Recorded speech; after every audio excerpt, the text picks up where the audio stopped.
प्रभुर्या प्रिय एव तस्य वन्दे गुरुश्री चरणारविन्दम्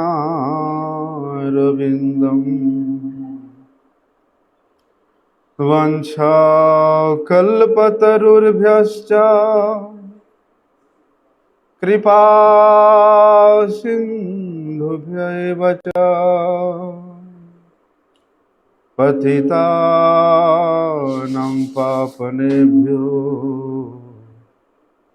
वैष्णवेभ्यो नमो नमः। संकर्षणः कारणतो यसायि गर्भोदशायि च पयोब्धिसायि शेषस्य यस्यांशकला स नित्यानन्दाख्यरामं शरणं ममस्तु। नमो महावदन्याय कृष्ण प्रेम प्रदायते कृष्णाय कृष्ण चैतन्य नामिने गौरत्विषे नमः। नमस्ते तुहलग्राम नमस्ते मुसलायुधा नमस्ते रेवतीकान्त नमस्ते भक्तवत्सल नमस्ते बलिनां श्रेष्ठ नमस्ते धरणीधर प्रलम्बारि नमस्ते त्राहि मां कृष्ण पूर्वज। हे कृष्ण करुणा सिंधु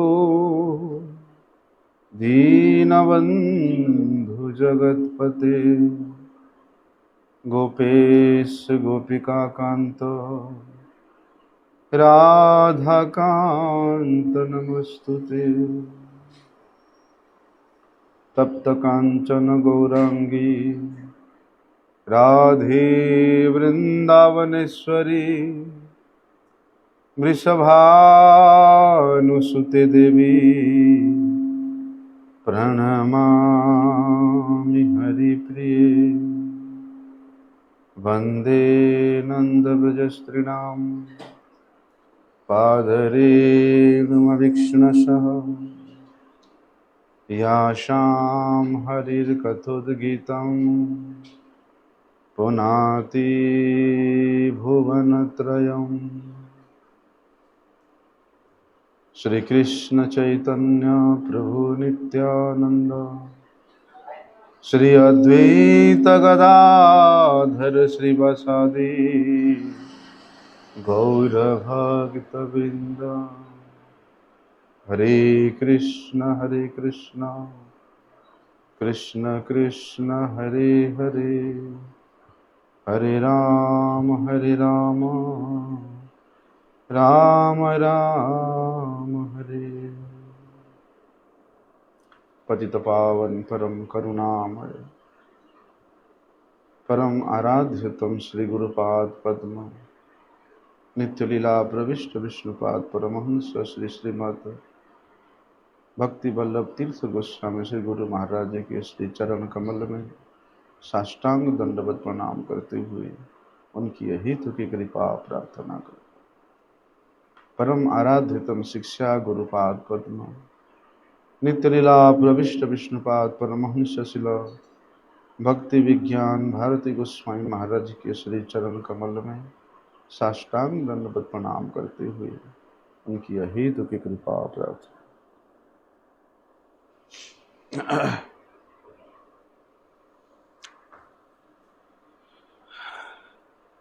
तो चातुर्मास्य व्रत प्रारंभ हो गया है। सभी भक्तों ने, वैष्णवजनों ने बड़े उत्साह से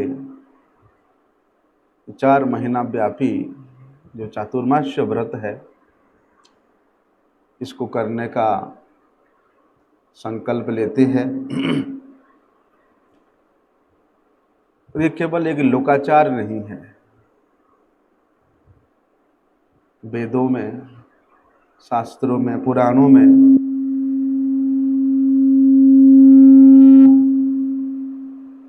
इसके विषय में विशेष रूप से वर्णन हुआ है। और हमारे गोस्वामीगण श्री सनातन गोस्वामी पाद, श्री गोपाल भट्ट गोस्वामी पाद,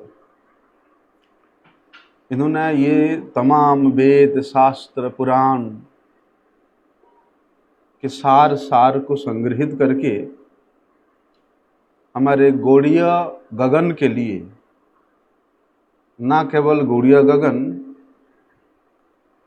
एक परमार्थ जाजी के लिए एक डिक्शनरी बनाया, एक संविधान बनाया, जिसका नाम है श्री हरि भक्ति विलास।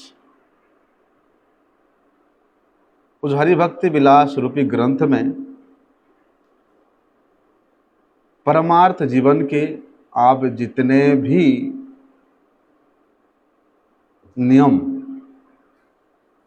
व्यवस्था, आचार, विचार बड़े ही स्पष्ट रूप से वर्णन हुआ है।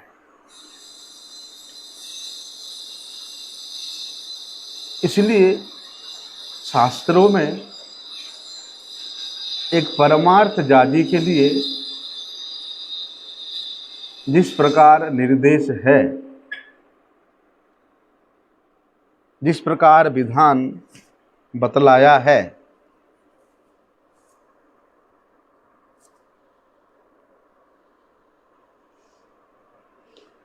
उसके अनुसार पालन करना विशेष आवश्यक है। केवल लोकाचार के पीछे में धावित होकर के, कर्मी ज्ञानी लोगों के विचारों में लालायित होकर के, या ये समाज के लोगों के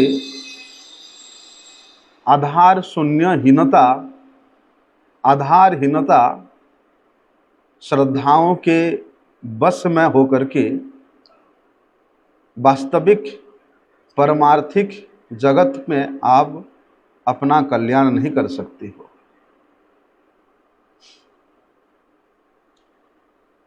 इसलिए तमाम स्मृति शास्त्र एक कल्याणकामी साधक के लिए जो नीति, विधि, विधान बतलाया है,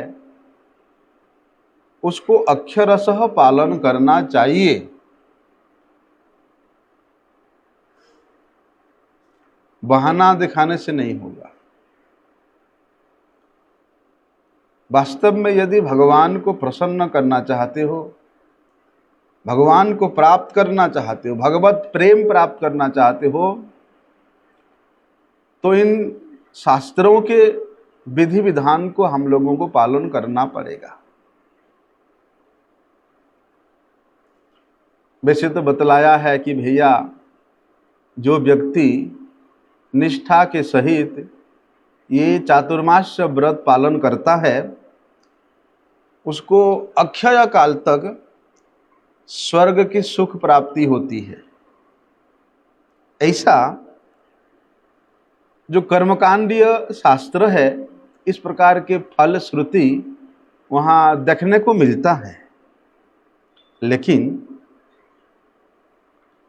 एक कर्मकांड आधार पे व्यक्ति जिस प्रकार के फल के प्रति लालायित होकर के वे व्रत करता है, अनुष्ठान करता है ना,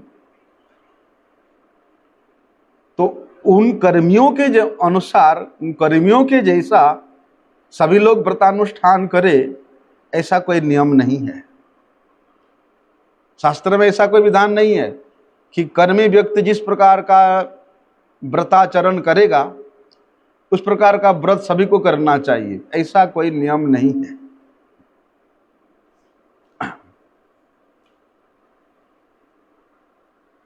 वैष्णव जन है जैसे ज्ञानी, एक दंडी ज्ञानी होते हैं, त्रिदंडी भक्त वैष्णव जन होते हैं, बोलते इन लोगों के लिए भी ये चातुर्मास्य व्रत पालन करना विशेष विधान है, केवल कर्मियों के द्वारा लिए ही नहीं है।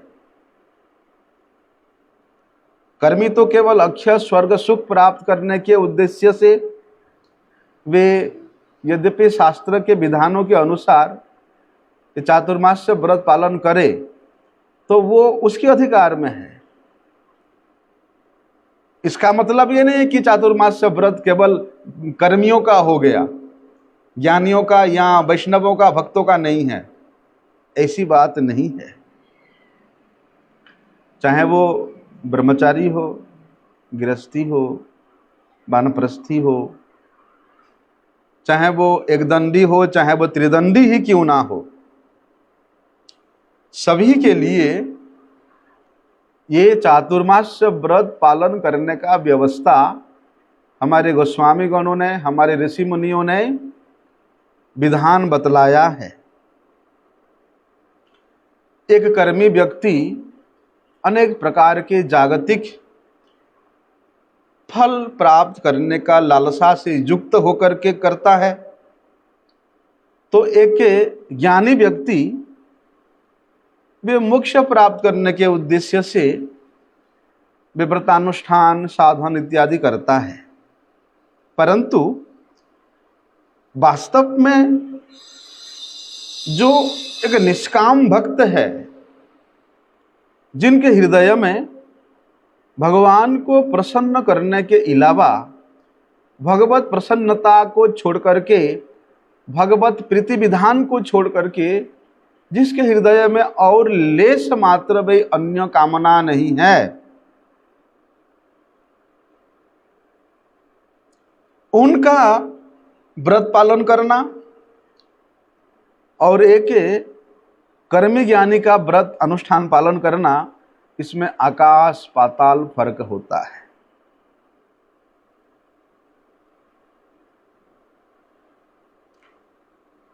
चाहे वो कर्मी हो, चाहे वो ज्ञानी हो, चाहे वो भक्त ही क्यों ना हो, भैया चातुर्मास्य व्रत का जो विधान शास्त्र में वर्णन है वे सभी को पालन करना पड़ेगा। उद्देश्य अलग अलग हो सकता है, किसी का अक्षय स्वर्ग सुख प्राप्त करने का हो सकता है, कोई मोक्ष प्राप्त करने का हो सकता है, और भक्त का निष्काम भाव से भगवान के सेवा प्राप्त करने का आशा हो सकता है। लेकिन विधान तो भैया सबके लिए एक है। एक विधान से, एक नियम से पालन करना पड़ेगा।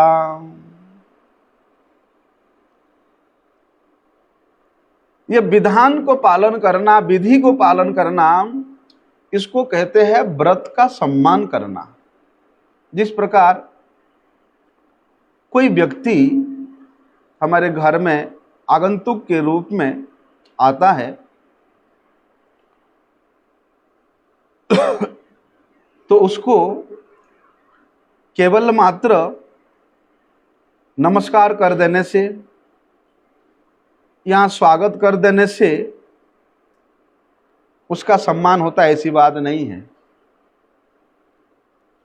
बल्कि उस आगंतुक व्यक्ति का सुष्ठु रूप से यदि आप सेवा कर सकते हो तो उसका वास्तव सम्मान वही होता है।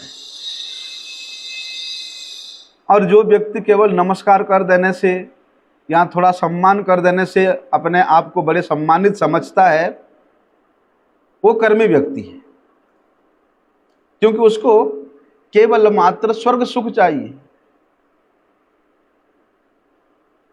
वास्तविक सम्मान तो सेवा के द्वारा ही होता है। इसलिए इन व्रत का, चातुर्मास्य व्रत का विधान जो हमारे ऋषि मुनियों ने हम लोगों के लिए बताया है, उस विधान को पालन करना ही उस व्रत का सम्मान है। और जहाँ सम्मान है भैया, वहाँ यत्न भी होता है, वहाँ आदर भी होता है, वहाँ प्रीति सहित सेवा भी होता है। और जहाँ प्रीति के सहित सेवा का उद्गम हो जाता है, भाव आ जाता है, फिर तो उसका साधना वास्तव में सफल मंडित होता है। केवल विधि विधान के द्वारा बंधित होकर के आप प्रीति विधान को, प्रीतिमूलक सेवा को भूल जाओगे तो वो साधन फिर आपका परिपूर्ण नहीं हो सकता, भी अखंड हो जाता है। इसीलिए कहते हैं, चाहे वो कर्मी हो, ज्ञानी हो, चाहे वो भक्त हो, बल्कि सभी को ये चातुर्मास्य व्रत में विशेष रूप से अपना जो भोग की व्यवस्था हम लोगों ने स्वयं बनाया है उसको त्यागना चाहिए। बड़े कठोरता पूर्वक उन भोग विलासों को त्यागना चाहिए।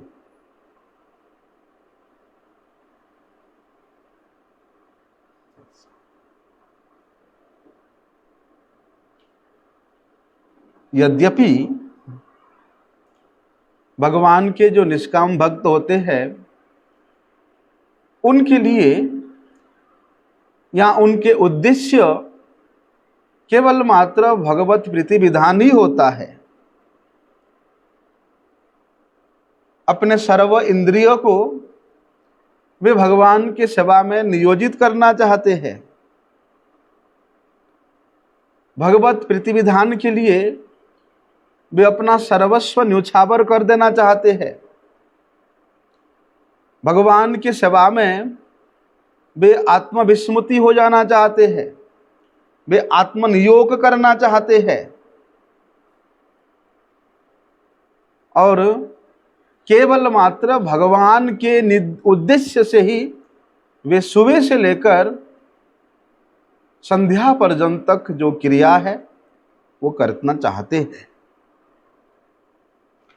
जिस प्रकार एक कर्मी व्यक्ति सांसारिक भोग विलास के प्रति समादृत होकर के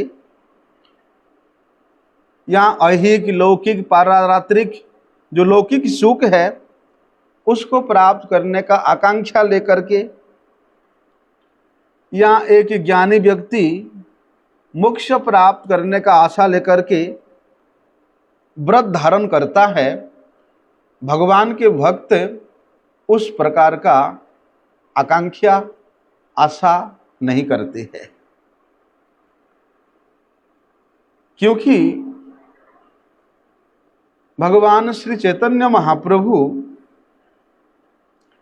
वे स्वयं ये चातुर्मास्य व्रत को स्वयं आचरण करके, स्वयं पालन करके हम लोगों को शिक्षा दिया है कि चातुर्मास्य व्रत किस प्रकार से पालन करना चाहिए।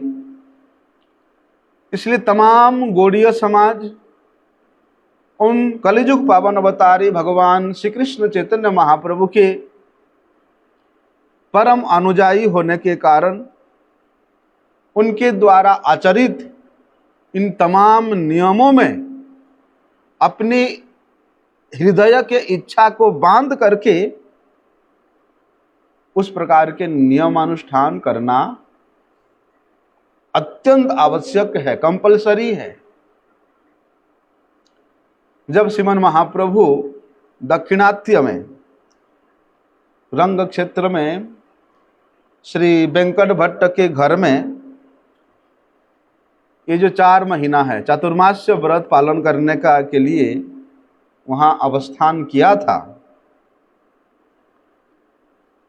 उस समय उन्होंने किस प्रकार आचरण किया था, किस प्रकार ग्रहण किया था, किस प्रकार त्याग किया था, और उनका एक एक निमिष काल कैसे व्यतीत होता था, वो तमाम विषय यदि हम लोग श्री चैतन्य चरितामृत को श्रवण करेंगे, अध्ययन करेंगे तो पता चलता है। इतना ही नहीं, नीलाचल में भी श्रीमन महाप्रभु जी ने ये 4 मास चतुर्मास्य व्रत किस प्रकार अपने भक्तों के संग में व्यतीत किया, एक निमिष काल भी व्यर्थ होने नहीं दिया। नित्य निरंतर कृष्ण कथा के रंग में श्रीमन महाप्रभु जी रंगे हुए हैं। कृष्ण प्रेम में आप्लावित होकर के उस कृष्ण प्रेम तरंग में वे बहते हुए भक्तों के हृदय में भी वे तरंग उच्छलित कर रहे हैं। ऐसा स्थिति तो श्रीमन महाप्रभु स्वयं भगवान, उनको ये सब व्रत अनुष्ठान पालन करने की कोई आवश्यकता नहीं है, लेकिन श्रीमन महाप्रभु जी का इस कलियुग के जीवों के प्रति अत्यंत दया होने के कारण वे संकल्प लेते हैं कि अपने आचरी धर्म सिखामु सवारे, कि नहीं नहीं, मैं स्वयं आचरण करूंगा और एक एक चीज का, एक एक वस्तु का, एक एक नियम का मैंने स्वयं आचरण करके तब मैं शिक्षा दूंगा। श्री कृष्णदास कविराज गोस्वामी प्रभु जी ने श्री चैतन्य चरितामृत में विशेष रूप से बताया है कि यही मत महाप्रभु भक्तगण संगे चातुर्मास्य गुआइला कृष्ण कथा रंगे। अर्थात श्रीमन महाप्रभु जी ये चातुर्मास्य व्रतानुष्ठान के अंतराल नित्य निरंतर वे कृष्ण कथा में ही, कृष्ण कथा के रंग में ही व्यतीत किया है। ऐसे बात नहीं कि जो असमर्थ है उसको भी ये 4 महीना में, ये चातुर्मास्य में कठोर नियम पालन करना, इसका कोई विशेष वो नहीं है कि जो असमर्थ है, भाई जिसका शरीर नहीं चलता, जिसके यहाँ व्यवस्था नहीं हो पा रहा है, यहाँ चेष्टा करने पर भी, प्रयास करने पर भी वे 4 महीना तक वे नियम को पालन नहीं कर पा रहा है, क्योंकि कई बार गृहस्थ भक्त जन होते हैं, अपने घर में इस प्रकार का व्यवस्था नहीं बन पाता,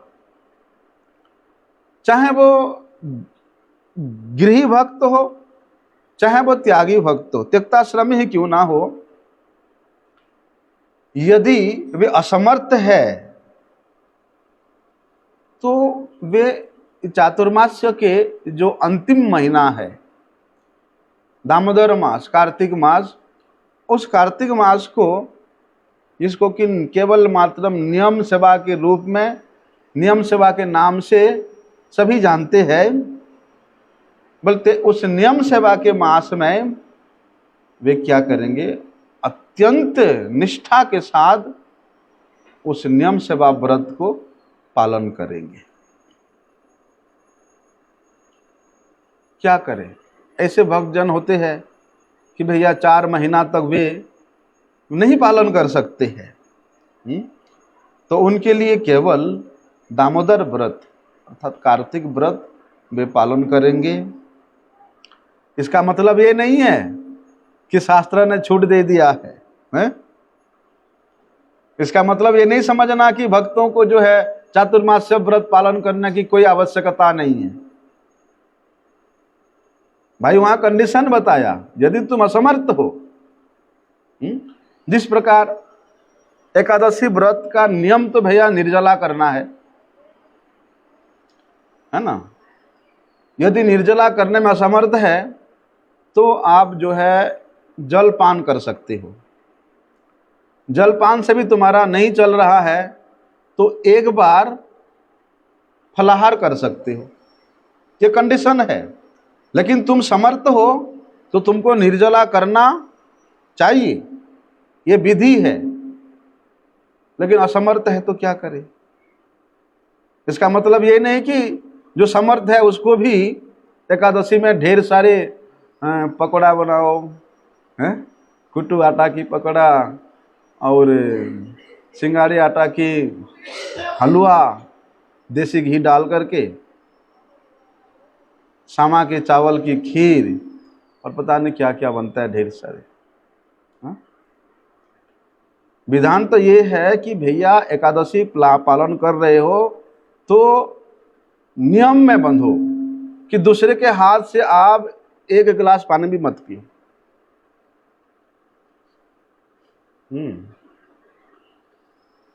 नियम में बंधना होता है, वो व्रत है। तो जो असमर्थ है वो व्यक्ति कार्तिक मास को विशेष उत्साह के साथ वे पालन कर सकता है।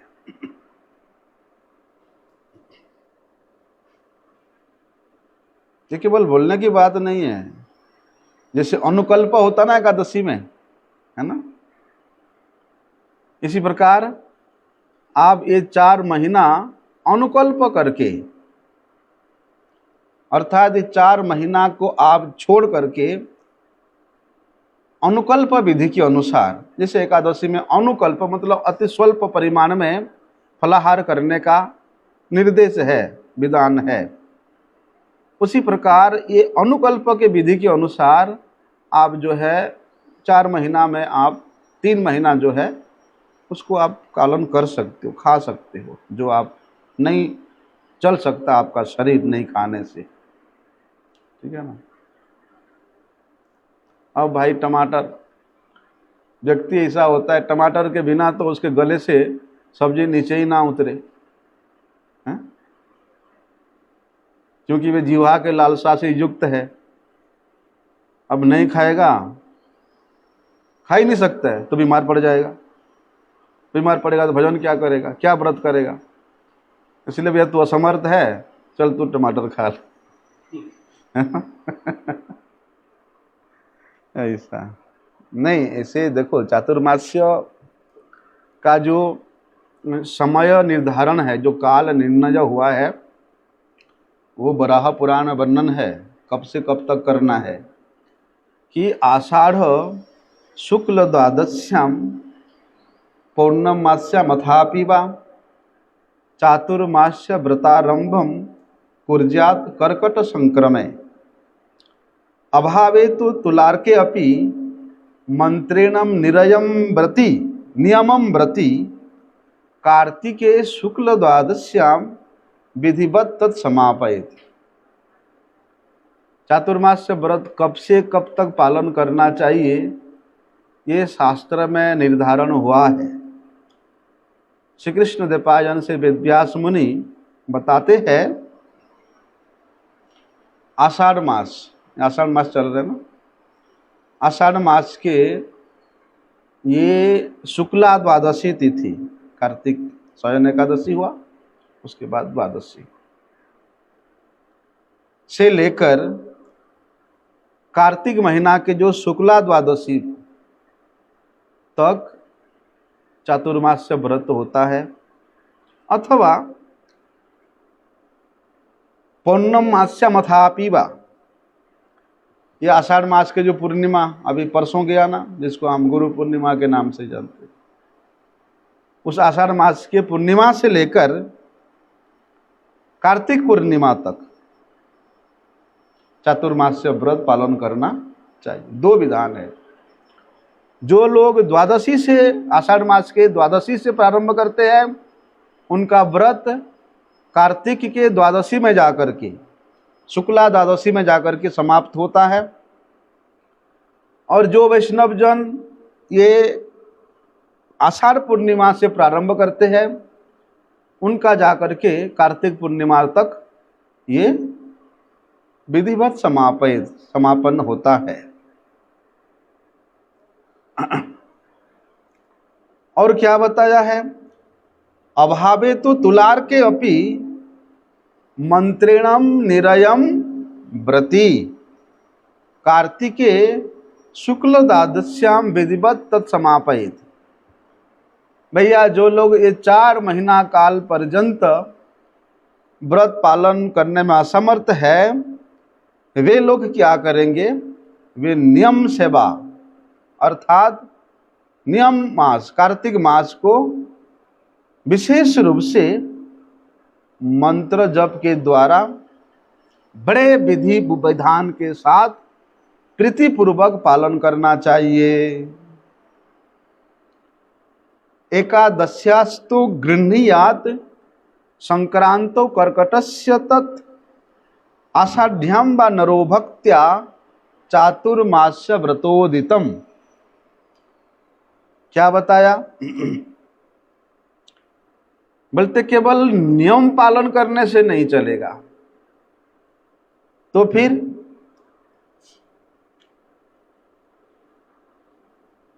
भक्ति भाव से युक्त होकर के, भक्तिमान होकर के,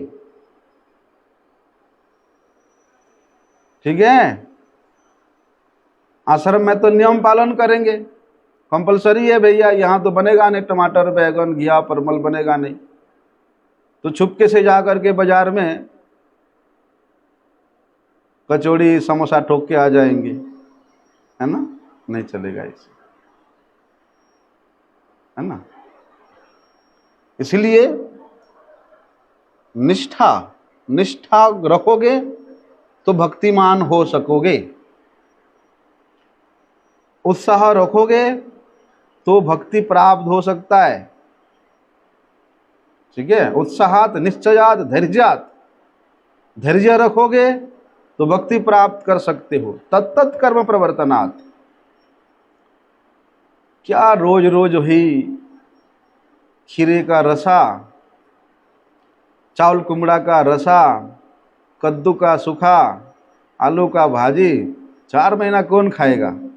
कभी कभी होटल में चस्का लगा के आ जाते हैं, वहाँ पनीर कुछ अच्छा खासा है एकदम, है। तत्त कर्म प्रवर्तनात्, जो नियम बताया है शास्त्र में, बोलते वही नियम में भैया रहना ही पड़ेगा। इसलिए भक्तिमान होकर के, भक्तियुक्त होकर के ये सजन एकादशी से लेकर के, इसको कर्कट संक्रांति भी कहते हैं, आषाढ़ मास के पूर्णिमा से लेकर के ये चातुर्मास्य व्रत हम सभी को पालन करना चाहिए। उस विधान में व्रती होना चाहिए। अभी भैया ये चातुर्मास्य व्रत जो है, इसको पालन करने का क्या आवश्यकता है, क्या प्रयोजनीयता है, तो उसके बारे में भविष्य पुराण में बताया है कि, अरे बोल इधर सुनो, क्यों पालन करना चाहिए? कि जो बिना नियमम मर्त्यो व्रतम वा जप्यमेव वा चातुर्मास्यम नयत मूर्खो जीवन अपि मृतो ही सह। बताया है ये चातुर्मास्य काल पर्यंत, चातुर्मास्य व्रत में जो व्यक्ति नियम को छोड़ देता है, विधि विधान को छोड़ देता है, जप करना छोड़ देता है, संध्या वंदन आदि करना छोड़ देता है, हैं? ऐसे व्यक्ति तो बोलते हैं क्या?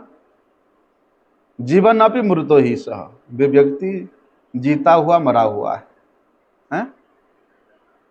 वे जीवित अवस्था में भी मृत तुल्य है। उस मूर्ख को जीते जीते मरा हुआ समझना, इसलिए पालन करना चाहिए। हरिभक्ति विलास को यदि हम खोलेंगे ना, तो कितने नियम है, कितने नियम, बहुत से कठोर कठोर नियम वहां वर्णन हुआ है, व्यवस्था हुआ है इसे। लेकिन उन सारे नियमों को जो कठोर कठोर नियम है, कोई कोई साधक है पालन करते हैं। हमने जब शुरू मठ में आया आज से 25-30 साल पहले, तब ऐसे साधकों को देखा मठ में, जिन्होंने कितना कठोरता के साथ ये व्रत पालन करते थे। 4 महीना तक भूमि में सजन करना, 4 महीना तक तेल नहीं लगाना, साबुन नहीं लगाना है, नाखून नहीं काटना, दाढ़ी नहीं काटना, कपड़े भी सरफ साबुन में नहीं धोना। 4 महीना तक।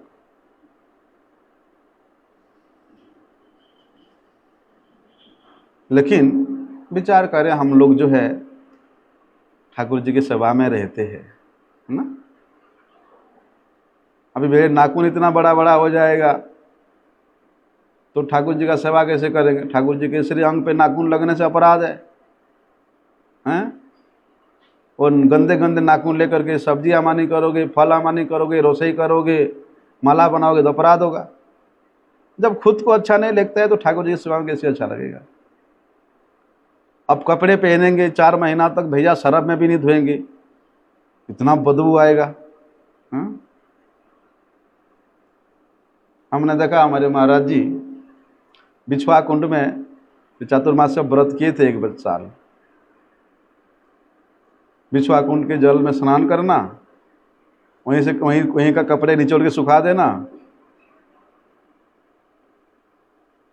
वैसे तो महाराज तो शुद्ध रूप से साधना किया, यद्यपि उनके उन कपड़ों से, उनके शरीर से एक प्रकार का स्मेल आता था, लेकिन वो एक दिव्य था, एक अलग तरह का सेंट था वो, उसको बदबू नहीं बोल सकते। लेकिन हम लोग ठाकुर जी का सेवा करते हैं, ऐसे गंदे गंदे कपड़े पहन के ठाकुर जी का सेवा करेंगे तो ठाकुर जी का भी अच्छा नहीं लगेगा, है ना। इसलिए सेवा परायण साधक के लिए उन सब नियमों को थोड़ा सा न्यून रूप में साइड में रख करके हमारे गौड़ीय मठों में खाने पीने का, जैसे कि कुछ ऐसा सब्जियां होता है, यहाँ तो नियम ये है कि उन सब्जियां ये चातुर्मास्य में अपना प्रजनन क्रिया करते हैं, संतान उत्पत्ति क्रिया करते हैं, इसलिए उन सब्जियों को नहीं खाना चाहिए। या ऐसे भी विचार हो सकता है कि भैया उन सब्जी होने से जिह्वा को ज़्यादा टेस्ट लगता है, ज़्यादा स्वाद लगता है ना, इसलिए उसको त्याग करना है। अब भैया टमाटर के बिना क्या सब्जी बनेगा, हैं? अभी भी बहुत सारे मठ ऐसा है जहाँ पर 4 महीना तक जो है छोंक नहीं मारते हैं, हल्दी व्यवहार नहीं करते हैं।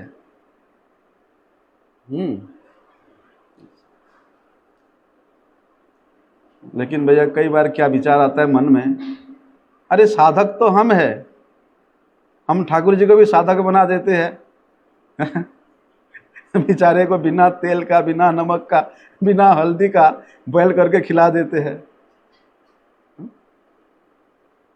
लेकिन ठाकुर जी भी देखते हैं, अरे ये साधक, ये भक्त मेरे खुशी के लिए कर रहा है, मेरे प्रसन्नता के लिए कर रहा है, तो उसके नियम में मैं भी बन जाऊं तो मेरा क्या बिगड़ जाता है। इसलिए ठाकुर जी भी खुशी खुशी उसी को खा लेते हैं। अब सनातन गोस्वामी भैया वे कभी कुछ बनाए नहीं, जो रूखी सूखी ब्रजवासी के घर में मिल जाए उसी के खा के चला ले। जब मदन मोहन जी आए, बोलते बाबा ये सूखा सूखा गोला गोला आटा को जला के दे देते हो, थोड़ा सा उसमें थोड़ा सा घी तो लगा दिया करो। गले से नहीं उतर रहा है। अब बाबा बोलती है कि आज घी मांग रहे हो, कल चटनी मांगोगे, परसों फिर और कुछ, इसलिए भैया मेरे से नहीं होगा। तुम जाओ। ठाकुर जी बोलते नहीं नहीं नहीं नहीं नहीं, तुम जैसे चलोगे ऐसे ही चलाओ फिर तो, है ना।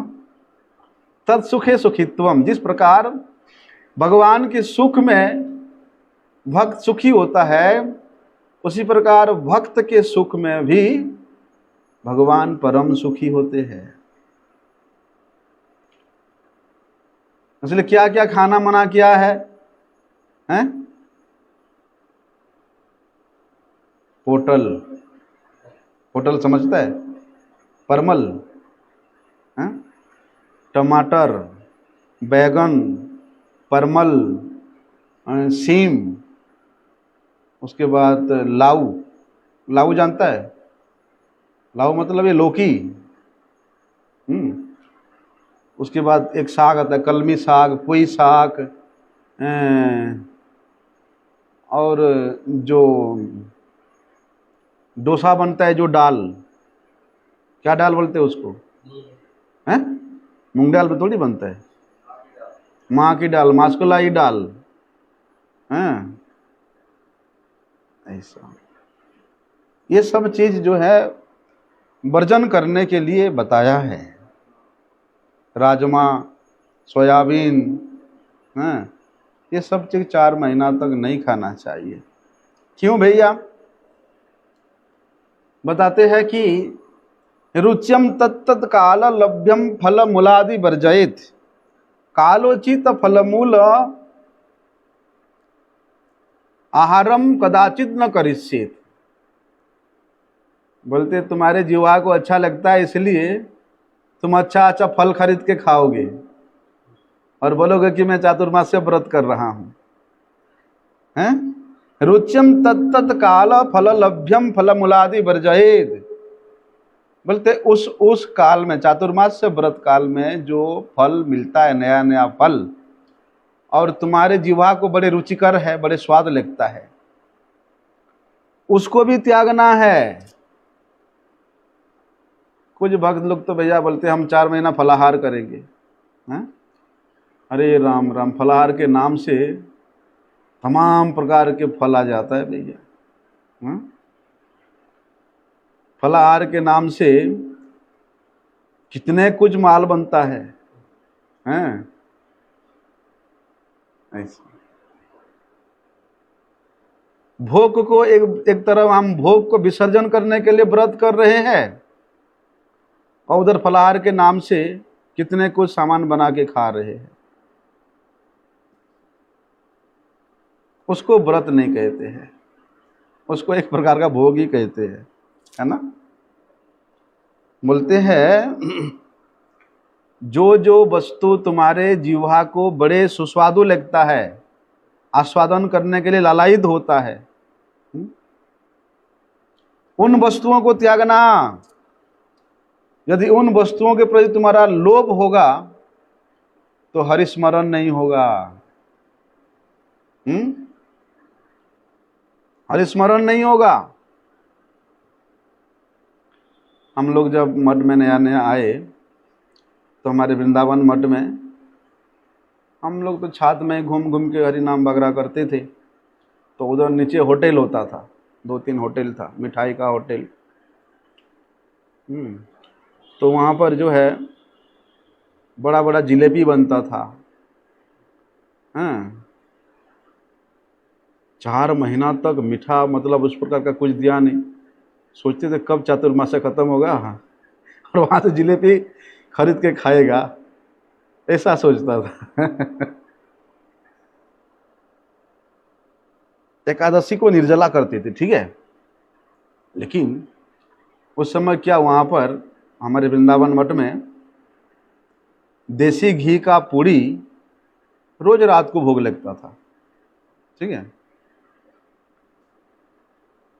और एकादशी को तो विशेष रूप से लगता था भैया, और अच्छा अच्छा चीज लगता था ठाकुर जी को भोग।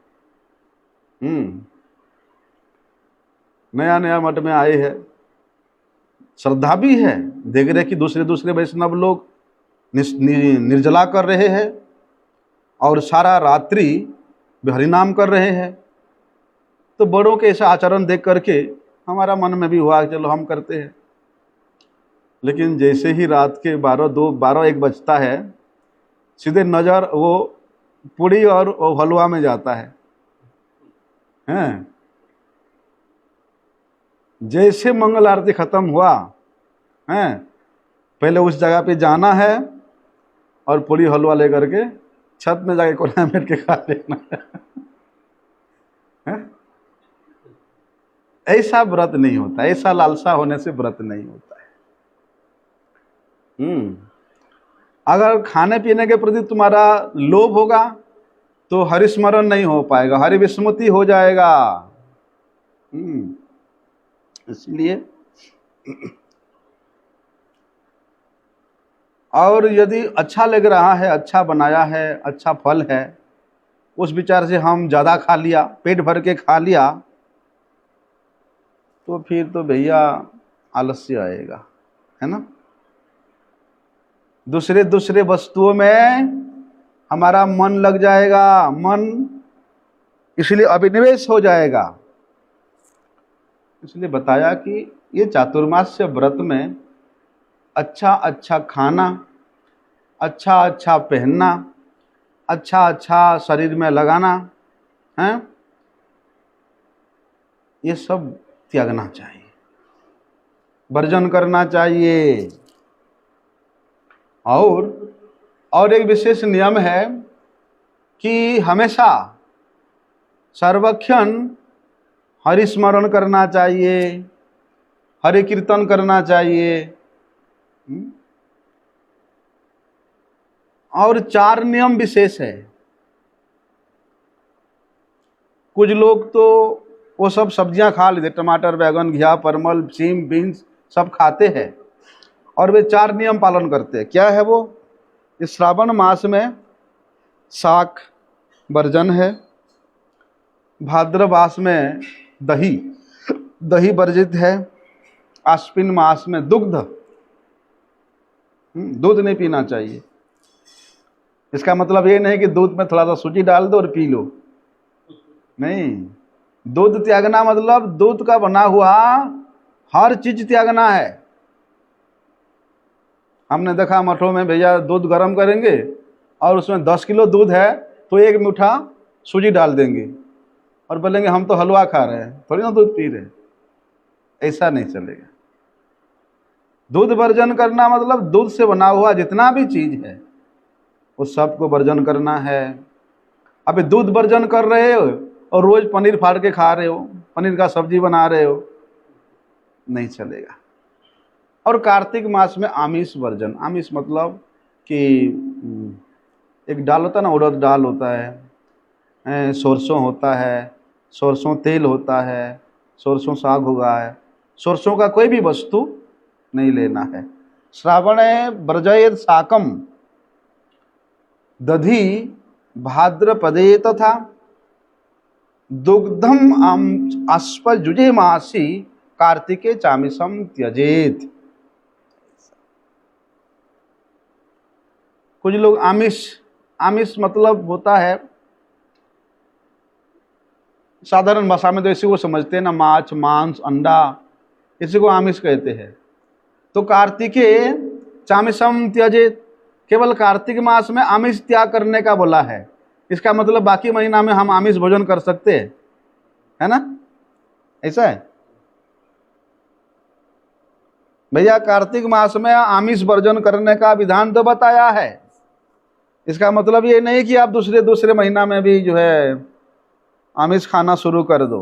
अमेध्य, आमिष मतलब अमेध्य, जो मध्य मांस है, माछ मांस, उसको अमेध्य है। अरे शास्त्र में बताया है कि दुग्धम आश्वसुजम आसी कार्तिके चामिषम त्यजेत, कि केवल कार्तिक मास में आमिष भोजन करने का वर्जन है। इसलिए साधु लोग भी दूसरे महीना में जो आमिष भोजन कर सकता है, ऐसा है ना नहीं, देखिए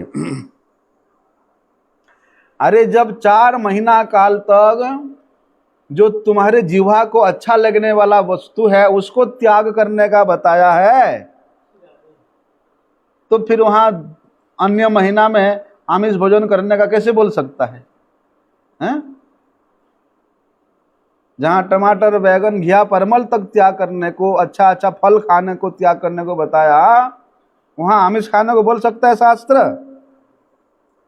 लेकिन भैया कुछ ऐसा मूर्ख पंडित होते हैं वे ऐसा अर्थ करते हैं कि केवल कार्तिक मास में आमिष वर्जन है, बाकी महीना में आप खा सकते हो, मांस मांस खूब खा सकते हो।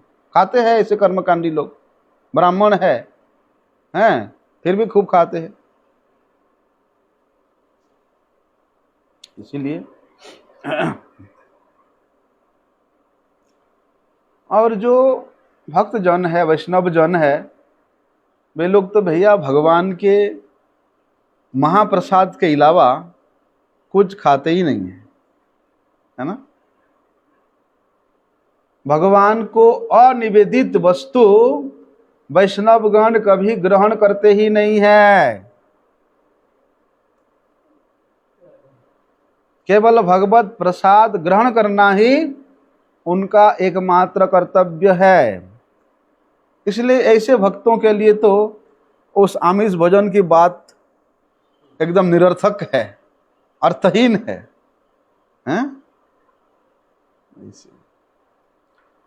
और यहाँ पर जो आमिष शब्द शास्त्र में बताया है, चामिषम त्यजित जो बताया है, आमिष शब्द का अर्थ यहाँ है भोग्य वस्तु।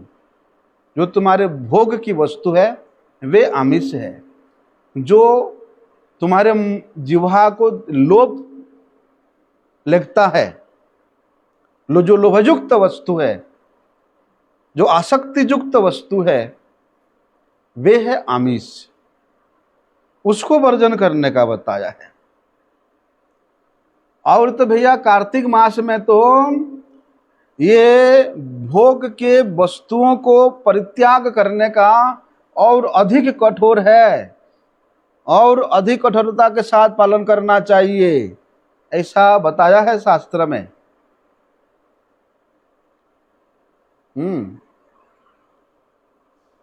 चलो 4 महीना तक यदि आप बिना तेल लगाए, बिना साबुन लगाए, बिना कपड़े धोए नहीं रह सकते हो हैं, कम से कम कार्तिक महीना 1 महीना तो त्यागना चाहिए।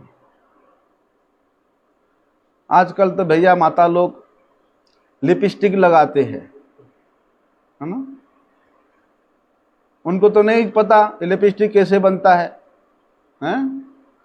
जो माताएं लिपस्टिक लगा करके सोचती है कि मैं एकादशी कर रहा हूं, मैं कार्तिक व्रत कर रहा हूं, वे भ्रम में है। लिपस्टिक लगाने का मतलब है वो आमिष भोजन कर रहा है।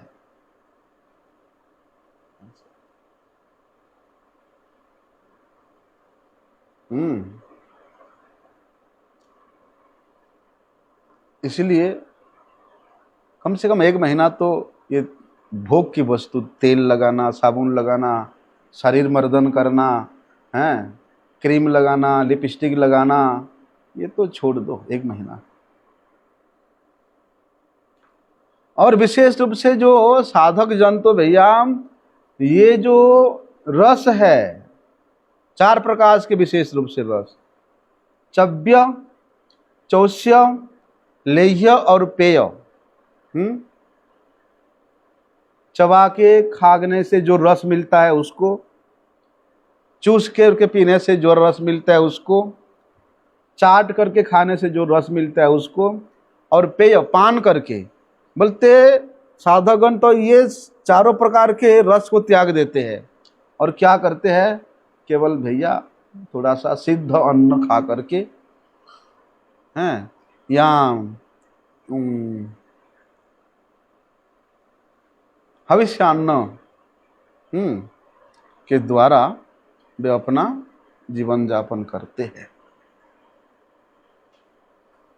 उसको घृत पक्का व्यंजन कहते हैं, आमिष, ये आपकी हविष्यान्न को।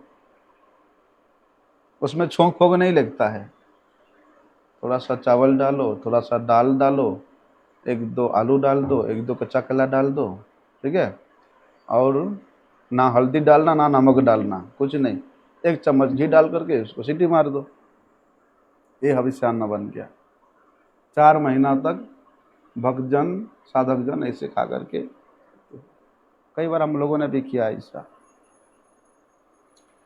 अब भैया 4 महीना तो छोड़ो, अगर 2 दिन भी जिह्वा को नमक ना मिले ना, नमक ना मिले तो दूसरे दिन तीसरे दिन जो है, हरे कृष्णा मेरे गला सूखे जा रहा है,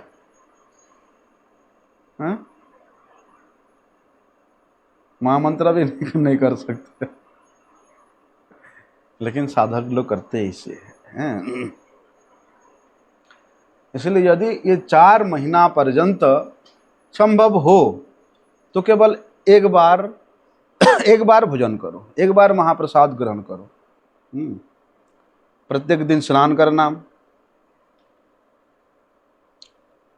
भगवान की सेवा में निष्ठायुक्त होकर के, हरिनिष्ठ होकर के रहना। हरिनिष्ठ मतलब अपनी निष्ठा केवल हरि संबंधी वस्तुओं में रखना। हरि कथा हो गया, हरि कीर्तन हो गया, हरि सेवा हो गया, हरि भक्त हो गया, हैं, इन्हीं में ही निष्ठा रखना। और निष्ठा के साथ, नियम के साथ ये 4 महीना तक भगवान श्री हरि का अर्चन करना। भैया हम तो दूसरे सेवा करते, अर्चन तो केवल पुजारी का अधिकार है, पुजारी करता है, तो दूसरे साधक क्या करेगा? उसके अधिकार में नहीं है। नहीं, वे भी अपने आसन में बैठ करके वे मानसिक अर्चन कर सकता है। इसलिए जब तक भगवान शयन करते ही 4 महीना, ये हरि शयन काल पर्यंत क्या करना? अपनी विलास शैया को परित्याग करना और भूमि शयन करने का प्रयास करना, नीचे सोने का। भूमि में शयन करना सबसे अच्छा है, श्रेष्ठ है। और प्रयास करना, जब तक हरि का ये शयन काल रहेगा तब तक ये नाखून फाखून दाढ़ी बाल क्षौर कार्य नहीं करना। लेकिन ठाकुर जी की सेवा करते हैं तो कहाँ से होगा, है ना? अब भैया दाढ़ी तो 4 महीना नहीं रखते, 2 महीना में काट देते हैं। बीच में विश्वरूप ख्योरी आता है, विश्वरूप मुंडन आता 2 महीना के बाद।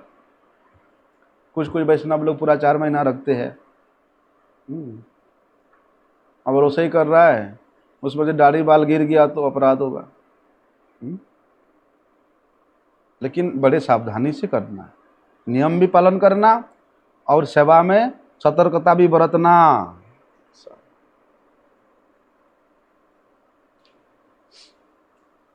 जो लोग शरीर से असमर्थ है कि उनके लिए वो चीज नहीं होने से नहीं चलेगा, या ये सब नियम विशेष रूप से पालन नहीं कर सकते हैं, तो उन लोगों के लिए नित्य प्रति 1 लाख हरिनाम करना, भागवत कथा श्रवण करना और भक्तों के साथ बैठ करके हरि स्मरण हरि कीर्तन करना नियमित रूप से और यत्न के साथ करना है। ठीक है, कि ये सब नियम नहीं पालन हो रहा है तो विशेष नियम ये है कि नित्य प्रति 1 लाख हरिनाम, नित्य प्रति भागवत श्रवण, नित्य प्रति वैष्णवों के साथ बैठ करके हरि कीर्तन करना, हरि स्मरण करना अत्यधिक यत्न के साथ और भक्तियुक्त होकर के ये 4 महीना काल पर्यंत भगवान श्री हरि और हरि के भक्त विष्णु और वैष्णवों के सेवा में विशेष रूप से मनोयोग करना। हमारे